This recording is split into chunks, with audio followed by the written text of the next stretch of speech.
Major funding for our Taste of Louisiana with John Folse and Company is made possible in part by Zatarain's authentic New Orleans-style dinner mixes. Zatarain's, a good way to jazz up dinner and a real New Orleans original since 1889. Hello, I'm Chef John Folse. Food is so much more than nutrition here in the South. Every weekend on Louisiana's back roads and bayous, our festivals celebrate the food, music, and cultures that make us unique.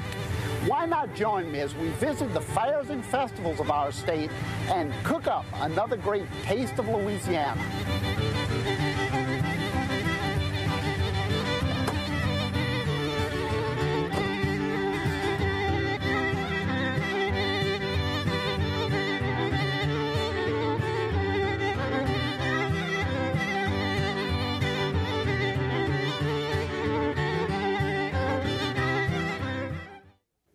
I'm glad you could join us today as we head out to North Louisiana to the town of Oak Grove in search of the famous pokeweed. We didn't have to search very long before we found a mess of poke growing in the yard of Ruth McGehee. Ruth has been a big fan of poke salad for many years. Harold Russell was happy to tell us about the reason for this very unique food festival. The Poke Salot Festival celebrates a tradition that the older folks always cook poke salad in the spring of the year, and it's just a traditional thing in the springtime to go out and gather the wild poke salad and have a fresh mess of greens. Ruth is a great cook and was excited to share one of her poke salad recipes with me. Pokeweed grows abundantly in the South, but has never been commercially marketed or even planted in home gardens. This wild grass has been used for generations as an important vegetable by country cooks because it can be found growing wild here in the spring. Ruth first washes the greens well to remove any sand or grit, and then cuts them into 1/2-inch slices similar to the method of cooking spinach.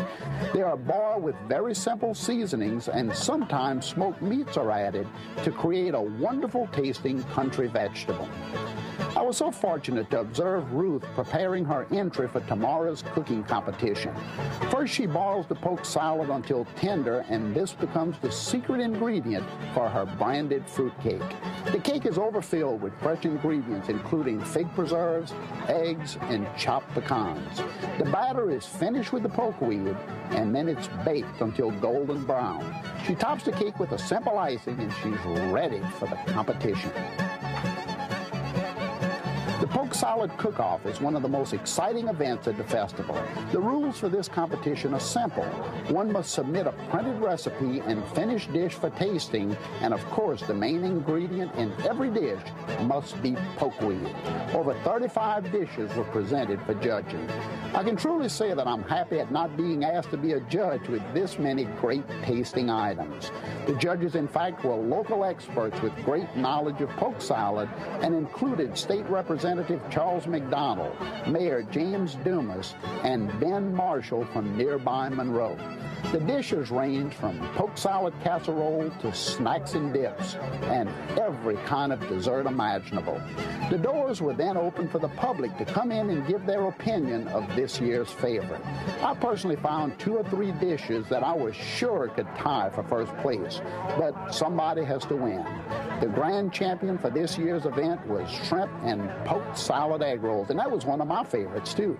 The competitors then stepped outside into the winner's circle for appropriate photographs. As is true with most food festivals, the Midway is alive with activities for friends and family.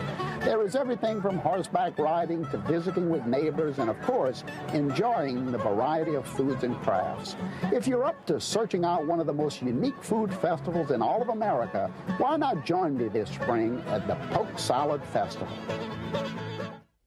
I can hear you right now sitting back in that lazy boy. I can see you sitting on the sofa, that big comfortable chair, saying, "Get me the remote. Let me get this out of here. What's poke salad anyway?"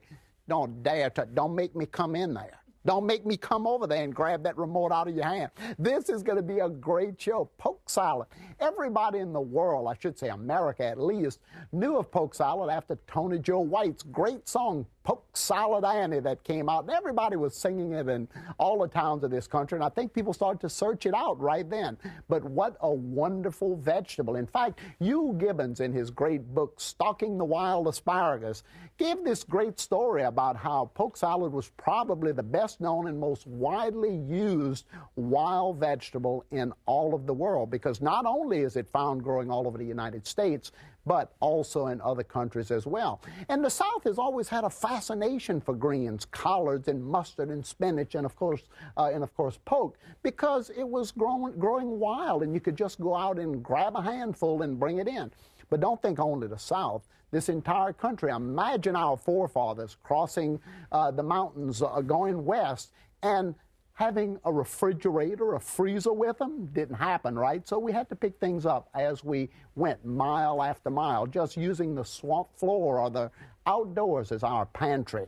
And naturally, wild greens were a major part of that. Vitamins, minerals, all of the great things that came from them. But we did, in fact, lose a lot of it over the years, and now there seems to be a resurgence, and people are going out again and foraging and looking for things to bring into the kitchen. The seasons are telling us to pick this stuff as it comes up, but you have to know what you're doing. So I have an expert coming to visit with me in the kitchen, Jane Dunn. She's a forager, and we're going to talk to Jane when she comes in about poke salad and a lot of other things growing wild up and down the byways of Louisiana. And she's going to teach me a little bit more about what to pick, what to eat, and what not to eat. And that's another great point. When you're picking things off of the land, you have to know what's going to make you healthy and what might kill you. So you have to also understand that there's education involved. Don't just go pick something and start eating it, because the seeds or the berries may kill you, whereas the tuber, like a potato. You can eat the potato but not the leaves. You can eat the tomato but not the plant. You know what I'm getting at. So make sure you don't just go out and start grabbing stuff. Poke salad, you can get it canned. That's right. Leave that remote alone. You can get it canned. Absolutely. Arkansas, an Indian reservation, actually cans poke salad, so you can get it all year long, not only in the spring when those young tender shoots are coming up, because you can only eat the young tender shoots. You can't eat the big leaves because they also are toxic. Now, take a look at my platter here, because the first thing I'm going to do is a poke salad lasagna, and this is what the poke looks like. It kind of looks like spinach, actually, if you look at it here, but it has a wonderful flavor somewhere between spinach and asparagus. Really, really nice, mild flavor. This is cooked and then squeezed out of all of the water naturally. I have some good fresh grated Parmesan cheese, Romano cheese, cottage cheese naturally, an egg to mix it together, and then fresh herbs. I'm making a lasagna, so I have a little oregano, basil, thyme. So the first thing I want to do is kind of mix the egg in with all of these ingredients so that we can kind of start our mixture. You want to kind of mix it all together, because this is what's going to flavor that really nice poke salad lasagna. And you just want to, you've done spinach lasagnas, you've done vegetable lasagnas, I know. So this is a very easy, or I should say similar dish. And naturally, if you don't have poke salad in your own area of the country, or it's the wrong time of year, hey, pick up the phone, call one of those botanists or one of the biologists, or call the agricultural station. Say, hey, look, I need some help. I want to know what's wild and what's fresh that I can do the same thing with. So once all of that's together, then, of course, you want to season it just a little with salt and pepper. Just go ahead and put some nice spice in here, salt, pepper, or whatever else you want to use. Remember, basil and thyme is already in there. Now I have some meat, too. I want to show you this, because I've taken my ground meat. I like to mix ground meat, ground beef and pork. This is a little combination of that, because the pork has wonderful flavor, and the beef, of course, kind of holds it all together. But you can use just beef in your lasagna if you want to. Now, of course, I have my bowl of lasagna already started. I've had my noodles boiled and nice and tender, and I put some of the tomato sauce and the meat sauce right down on the bottom. Just, you can make your own marinara, your own tomato sauce very quickly. You can buy some in the store, whatever you want. Who can't make a good tomato sauce? Very easy to do. The first thing I'm going to do is to go ahead and put my mixture of cheeses and herbs and poke salad across the lasagna just like this, and kind of mix in. Look at that pretty color.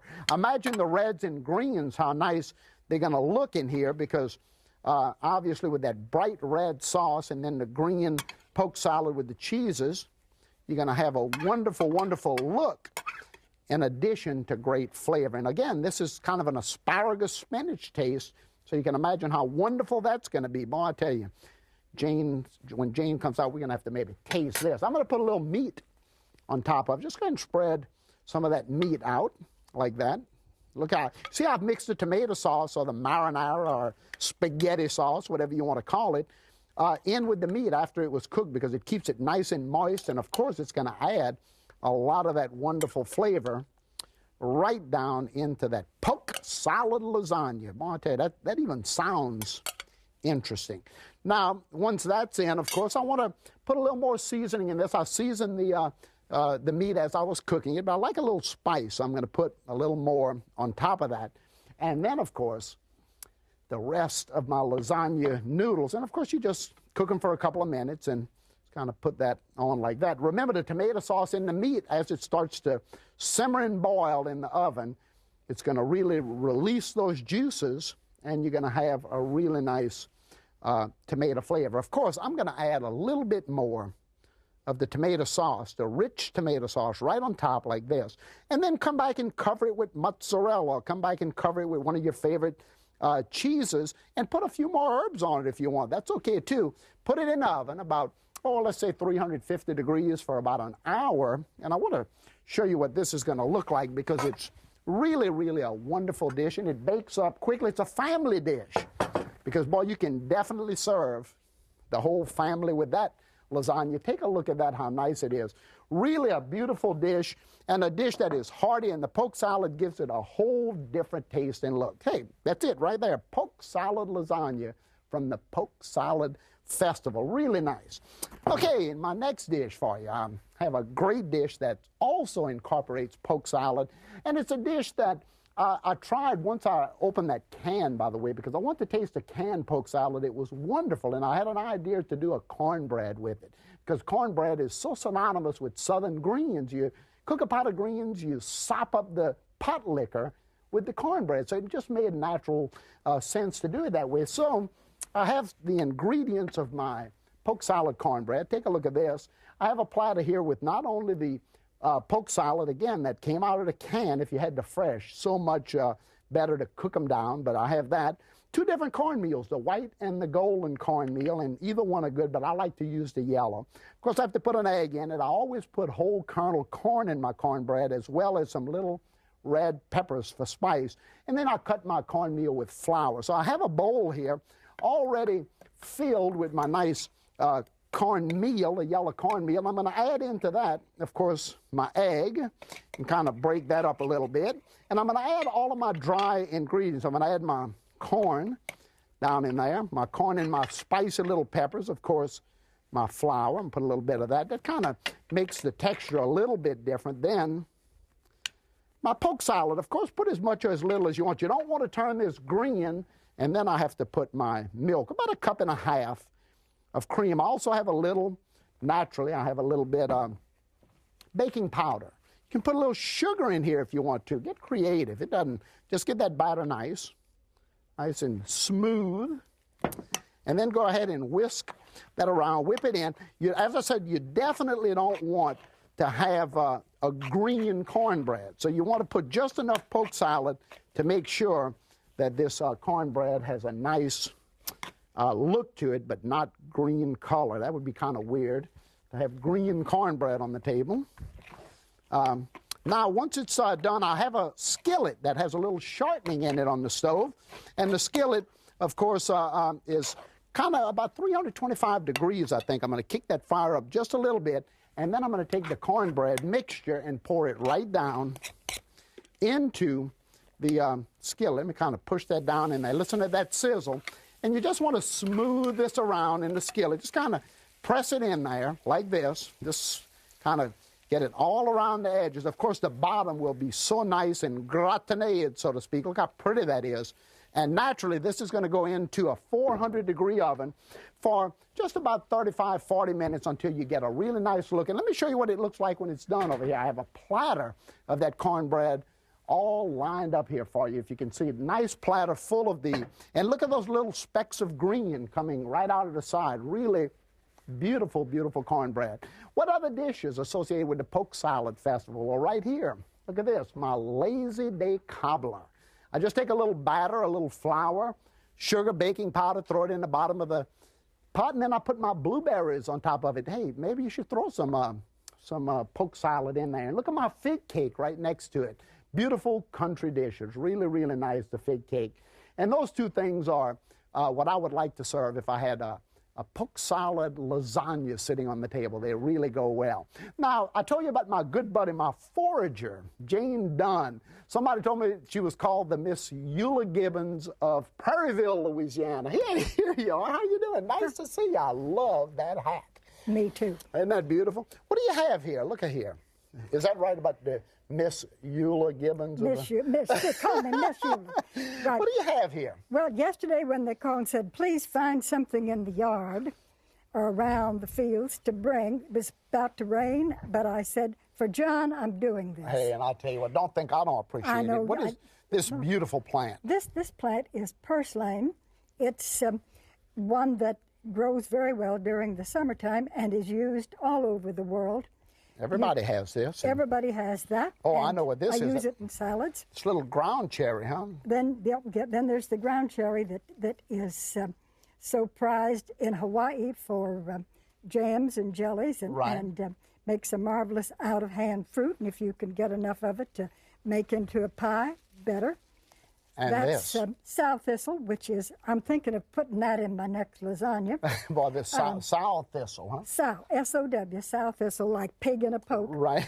Right. It grows, this came out of my garden because I have a tendency to put what I like to pick in the garden. And I see a little jar of something here. Oh, purslane pickles. Purslane's good to eat raw, but it goes to stem, and in the end of the season, you can pick the pickles. And you can open them up and try them after a while. I have dill seed and garlic in there. And, well, those look great. So all of this right off of the land, right? Right off the land, yeah. I want to tell you about chickweed. Good, go ahead, most people have tons of chickweed in the garden. This is it here. They haven't any idea what to do with it except curse it, but the best revenge is to eat it.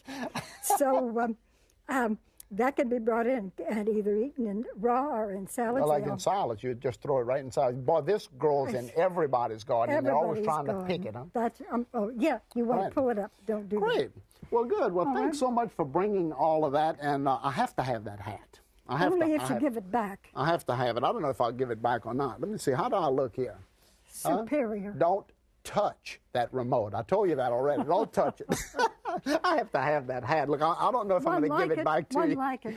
Now, look, we were talking the other day about this wonderful dip that we make. It's a fabulous dip using poke. So I want you to stir this bowl in here. I have a little cream cheese, I have a little mayonnaise, I have a little sour cream, and of course that's the components of any good dip. You can go anywhere with this, but I'm going to throw some herbs into it, and you can just blend that in. I'm going to throw some pecans, some nuts. Of course you can use any nut. I'm using pecans here. A little green onions and parsley to add to it, and then of course while you're mixing it, I'm going to drop in some wonderful poke salad. Just kind of mix that in, and you can put a lot. I didn't want to put too much in my cornbread because I didn't want to turn it green, but here I can certainly add as much as I would want into it because I do in fact want to put some color into it. I'm going to add a little spice. You can add salt and pepper and all kind of nice things to it. At this point I'm going to put a little salt, and then once it's all creamed, of course all you have to do is throw it in one of these beautiful cabbages that I have here, and I want everybody to take a look at that. And you just use it as a vegetable dip or as a cracker dip or anything to put that you would use any other dip with. So go ahead and have a seat right here, Jane, and we're going to chat a little bit about poke salad. Isn't that a beautiful dip? Great container, too, that red cabbage. I called you a forager. What exactly is a forager? Well, a forager is someone who uses what comes naturally and would go to waste if you didn't use it. So it's simply a matter of picking what's around. Incidentally, I make a great chickweed dip, too. Well, I tell you what, why didn't I do that instead of poke salad dip? Because it was Poke Salot Festival. It's not the chickweed festival. That's really a very, very interesting dip, though. You talk about foraging and going out and picking things that very few people may think about picking normally. But since the beginning of time, men were considered hunters and women were considered foragers. So it was a natural thing to do, to just go out and kind of rummage things up for the family, right? It was a basic thing to do. It was either you had supper or you didn't, if you didn't go out and pick it. Where your interest? I mean, it had to begin somewhere, some point in time. What got you interested in all of this? Well, I probably was born with an interest in it, but when I was 5, I started picking wild greens at my mother's request, and then gradually everything I saw, I wanted to know what it was, how it tasted, what could it be used for, either medicinally or to eat, and it just went on from there. It's just being interested in what's around. You know, when I was reading some of the works of Hugh Gibbons, he was talking about how things started. How did the first people figure that this berry was good, or that leaf would keep the mosquitoes away, or it was good for rheumatism, or one of these things, stomach ails? Somebody probably had to die at some point in time to figure all of this out, huh? I expect some people did, probably, but the early people would watch animals and they'd see what they grazed, but that didn't always work because animals handle things differently in their digestive systems. But you taste and nibble, and if it tastes good, you eat a little more and you see how you feel. It was experimental and I'm sure accidental in a lot of cases. Where does one go to get the information like myself? If I want to go out today and start to really get a basic knowledge of it, where would I begin? You could keep that date you said you were going to have with me to come down and walk around the fields. But if I don't live close to you, then you ask the people in the area for the name of somebody that goes poking around, the eccentric in the area, to help them poke the fine things. Or you go and find a really good reference. And one of the best is Lee Allen Peterson's Field Guide to Edible Wild Plants. So there's a lot of books available. There are a lot of books, but you can't carry. This is one that's the size you can carry in the field. Right. Now, what about where to go? I mean, obviously everybody has fences and yards, and I wouldn't want to get shot at. Do you have to get obviously permission from people to walk on their property, or you just head on out?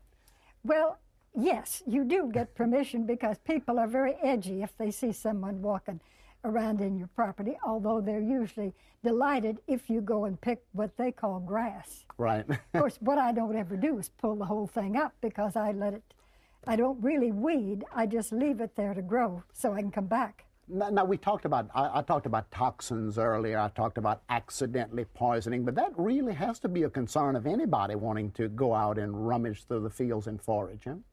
It's a good excuse a lot of people use. I'd be afraid I'd pick the wrong thing. But if you can learn to identify between endive and romaine in the grocery store, you can learn the difference between sow thistle and chickweed. Now that's a very good point that I wouldn't have thought about. But people do come to walk the grocery store shelves and see all this wonderful stuff. What about the seasons of the year? You know, we're bringing in strawberries now from everywhere, peaches from everywhere. So there's never a season for anything. But nature really tells us with weeds that, hey, now's the best time to pick it. Look at this. Look at me. I'm here. Grab me. Is that not what's happening? Well, that's right. Wild things. Oh, everybody in the South picks blackberries, dewberries, and up north or up farther north, they pick chinkapins and hickory nuts. And yeah, you pick it when it's ready. Why the resurgence? Why are people really getting back now? There's books on the subject. Well, why the big interest today? Every year we have Earth Day. We celebrate Earth, and the teachers teach environmental science, where we realize we've got one planet and we can enjoy it and take care of it, or ta-ta. Well, you know, it's been about, I would say, 2 generations. We have really lost the art of going out into nature and picking the best foods that God gave us from the beginning of time to say, this is what you need. This will keep you healthy. This will keep you living long. This will give you all the flavors you need. But 2 generations in our lifetime, basically, we've lost it. So thank God that there's a resurgence of it, right? Yeah, and the main thing is they taste good as well as being good for you. I don't eat anything that doesn't taste good. What about preserving it or freezing it or any of these things? when you have a lot of a wild thing, like pokeweed, I'd freeze pokeweed anytime I could get it. You can either cook it ahead of time and freeze it, or you can dry it.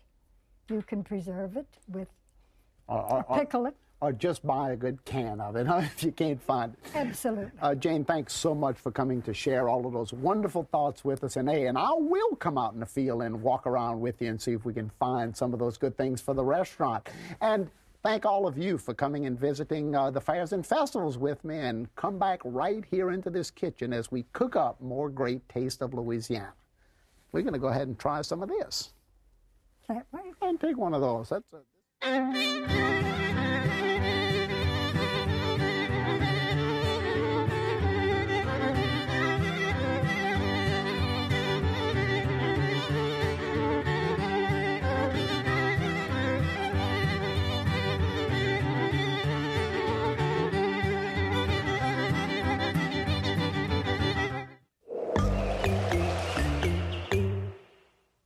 Major funding for A Taste of Louisiana with John Folse and Company is made possible in part by Zatarain's authentic New Orleans-style dinner mixes. Zatarain's, a good way to jazz up dinner and a real New Orleans original since 1889. This is PBS. The companion cookbook to A Taste of Louisiana is available for $19.95. Chef John Folse's Louisiana Sampler features recipes and history behind Louisiana's fairs and festivals. The cookbook contains 130 recipes, including those from this show, and over 26 full-color photographs. To order, call 1-800-973-7246 or write to the address on your screen.